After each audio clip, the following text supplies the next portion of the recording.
The courtroom fell silent when the little girl ran past everyone, wrapped her tiny arms around the stranger standing near the exit, and whispered through tears that she had finally found the man who had never stopped being kind. Her father froze. The wealthy executive sitting in the front row stared in disbelief. And the woman leading the billion-dollar company, who had only come to observe a business hearing, suddenly found herself unable to look away from the exhausted single dad whose entire life seemed to be falling apart. He had been told he wasn't enough. He had been abandoned. He had been mocked for being poor. Yet in the middle of his greatest humiliation, someone finally saw the truth hidden beneath his worn jacket. Before we continue, if you believe kindness always comes back, forgiveness is stronger than revenge, hope can survive even the darkest days, and everyone deserves a second chance, please like this video, leave a comment, share this story with someone who needs encouragement today, and subscribe to our channel to become part of our family that believes compassion can change lives. Rowan Mercer had never imagined his life would become a collection of impossible choices. 5 years earlier he had been happily married, working as a skilled maintenance technician while raising dreams that seemed ordinary but precious. Then everything collapsed. His wife, Vanessa, grew tired of unpaid bills, aging furniture, and endless sacrifices. When their daughter Ivy was only 3 years old, Vanessa packed her belongings, looked Rowan directly in the eyes, and told him something that echoed through every difficult day afterward. She said no woman would ever love a poor single dad because everyone wanted security, not struggle. She walked away without looking back. Those words became heavier than every toolbox Rowan carried to work. He never argued with them because life seemed determined to prove them right. Employers overlooked him for promotions. Landlords doubted him. Parents at Ivy's school politely smiled before quietly keeping their distance. Every morning he woke before sunrise, prepared breakfast, braided Ivy's hair after watching countless tutorials, packed lunches, worked long hours repairing broken equipment, then hurried back to collect his daughter before after-school care closed. He never complained because Ivy's laughter reminded him that love was still worth protecting, money remained painfully scarce. Rowan carefully repaired old shoes instead of buying new ones. He learned how to sew torn jackets, restore broken furniture, and stretch every grocery dollar into another meal. Yet despite everything he lacked, he never allowed bitterness to become part of his daughter's childhood. Every afternoon they walked through the city park, inventing stories about strangers passing by, feeding ducks with crumbs, and celebrating tiny victories like finding a 4-leaf clover or spotting the first flowers of spring. One bright afternoon, while returning from work, Rowan noticed an elderly man struggling after collapsing beside a busy sidewalk. Most pedestrians hurried past, worried about appointments and schedules. Rowan immediately placed his lunchbox beneath the man's head, called emergency services, comforted him until help arrived, and quietly left after ensuring he was safe. He never learned the man's name and expected nothing in return. Weeks later Rowan accepted a temporary maintenance contract at Ashford Dynamics, one of the country's most respected technology companies. The headquarters towered above the city with polished glass walls reflecting the afternoon sunlight. Employees wore elegant suits while Rowan entered carrying a faded toolbox that had accompanied him through years of difficult jobs. Some people barely acknowledged him.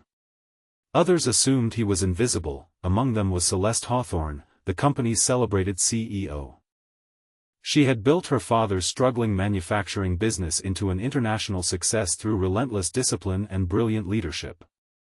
Newspapers admired her achievements but often described her as emotionally distant. Few people knew she had spent years hiding the loneliness that came with extraordinary responsibility.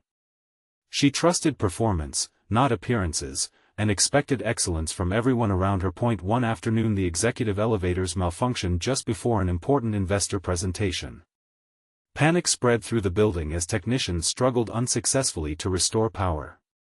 Rowan quietly examined the aging control system, discovered a hidden mechanical failure others had missed, and repaired everything within minutes using creativity instead of expensive replacement parts.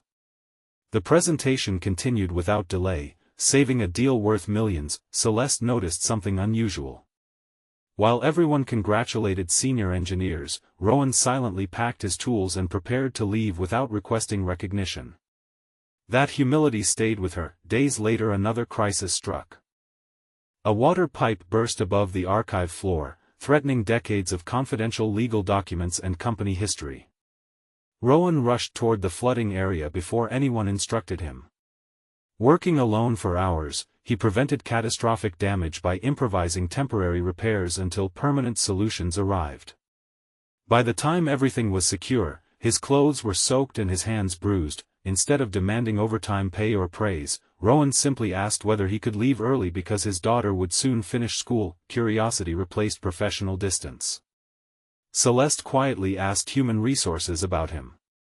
She discovered an employment record filled with glowing recommendations but interrupted by countless temporary contracts because Rowan always prioritized caring for Ivy over opportunities requiring constant travel or unpredictable hours. That same afternoon, while leaving the building, Celeste noticed Rowan waiting outside with Ivy. The little girl excitedly ran into his arms after school, proudly showing him a drawing of the two of them standing beneath a rainbow. Rowan looked at the picture as though it belonged in an art museum. His tired face transformed into pure joy. Something inside Celeste shifted. Over the following weeks she intentionally crossed paths with Rowan, observing how consistently he treated everyone with quiet respect.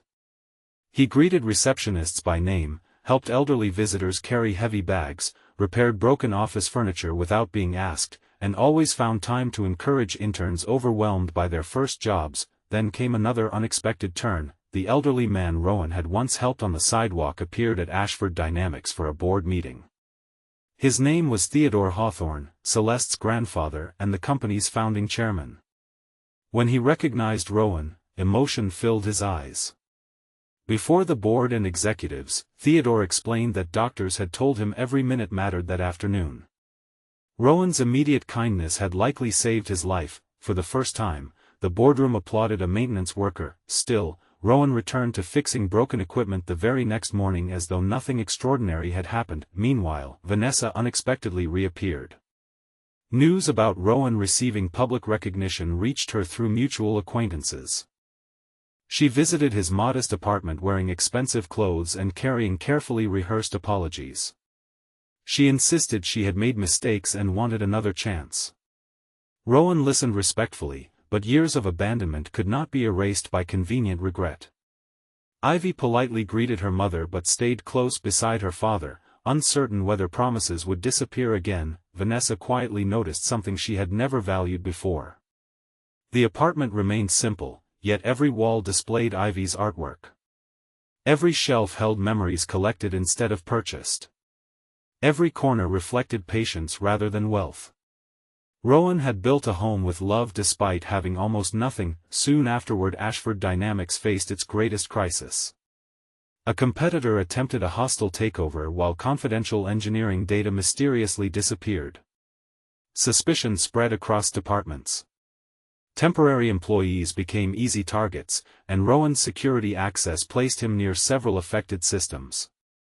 Without evidence, rumors began destroying his reputation. Human resources recommended immediate dismissal until investigations concluded. Many executives agreed. Celeste faced overwhelming pressure to protect the company by sacrificing one worker. She studied every report personally. Nothing aligned. The timelines contradicted the accusations. Rowan had repeatedly been with Ivy during several alleged incidents. Security footage revealed impossible details investigators overlooked because they expected guilt instead of truth. At the decisive executive meeting, Celeste surprised everyone. She rejected the recommendation to terminate Rowan. Instead, she calmly stated that integrity deserved investigation before judgment and declared that Rowan would remain employed while the inquiry continued. Her decision angered investors. Media criticism followed. Board members questioned her leadership, yet she refused to abandon an innocent man for convenience. Days later cybersecurity experts uncovered the real culprit, a senior executive secretly selling company information to competitors. Rowan's name was completely cleared. After the meeting concluded, Rowan quietly entered Celeste's office intending to resign anyway. He explained that although he appreciated her faith in him, he did not want his presence creating additional controversy for the company. Celeste looked at the man who had spent years believing he was disposable. She remembered her grandfather's life, she remembered Ivy's drawing, she remembered the countless unnoticed acts of kindness no report could measure. With complete sincerity, she asked him to stay. Not because she needed another maintenance technician, because the company needed someone whose character reminded everyone what leadership truly looked like. Those simple words shattered something Rowan had carried since Vanessa walked away. For years he believed he was tolerated only while useful. For the first time someone with every reason to judge him instead chose to value him. He stayed. Months passed, and Ashford dynamics slowly changed. Rowan introduced apprenticeship programs for young people without college degrees. Employees volunteered together repairing community centers and playgrounds. Departments that once competed learned to cooperate. Productivity increased, but more importantly, kindness became part of the company's identity. Celeste often visited those volunteer projects, discovering that fulfillment could not be measured by quarterly profits alone. Working beside Rowan taught her that genuine strength often wore ordinary clothes and arrived without seeking recognition. Their friendship deepened naturally through shared purpose rather than dramatic romance. They spoke about responsibility, loss, fear, and hope. Celeste admitted that success had isolated her. Rowan admitted he still heard Vanessa's cruel prediction during difficult moments. One sunny afternoon, months later, Ivy participated in a school celebration honoring parents who inspired resilience. Standing proudly before teachers and classmates, she described her father as the bravest person she knew because he never stopped smiling even when life gave him reasons to cry. Many adults wiped away tears, among them stood Celeste. Vanessa attended quietly from the back, realizing she had mistaken wealth for worth and comfort for character. She approached Rowan afterward, not expecting reconciliation, only hoping to apologize sincerely. Rowan accepted her apology with grace, not because the past disappeared, but because forgiveness freed his own heart. They agreed to become better parents together for Ivy, leaving old resentments behind. As another year passed beneath countless bright afternoons, Ashford Dynamics celebrated record success. During the annual company gathering held in a beautiful public garden filled with sunshine and blooming flowers, Theodore addressed thousands of employees. Instead of praising financial achievements first, he honored one ordinary man whose extraordinary compassion had transformed the culture of an entire company. Rowan stood embarrassed as applause echoed across the lawn. Celeste walked beside him and reminded him that changing lives had always mattered more than changing balance sheets. The audience watched Ivy run across the grass, laughing freely before taking both Rowan's and Celeste's hands together. No grand speech could have captured the moment better than the peaceful smile on a little girl who finally believed her future would be filled with people who stayed. Before we reach the end of this journey, leave a meaningful comment sharing one lesson this story reminded you of. Do you believe kindness always returns when we least expect it, or has someone ever believed in you when everyone else gave up? Rowan eventually understood that Vanessa's words had never been a prophecy. They were only the opinion of someone who could not recognize quiet courage. Real love had never depended on expensive clothes, luxury homes, or overflowing bank accounts. It grew wherever honesty, sacrifice, compassion, and unwavering commitment existed. The greatest reward was not becoming wealthy or admired.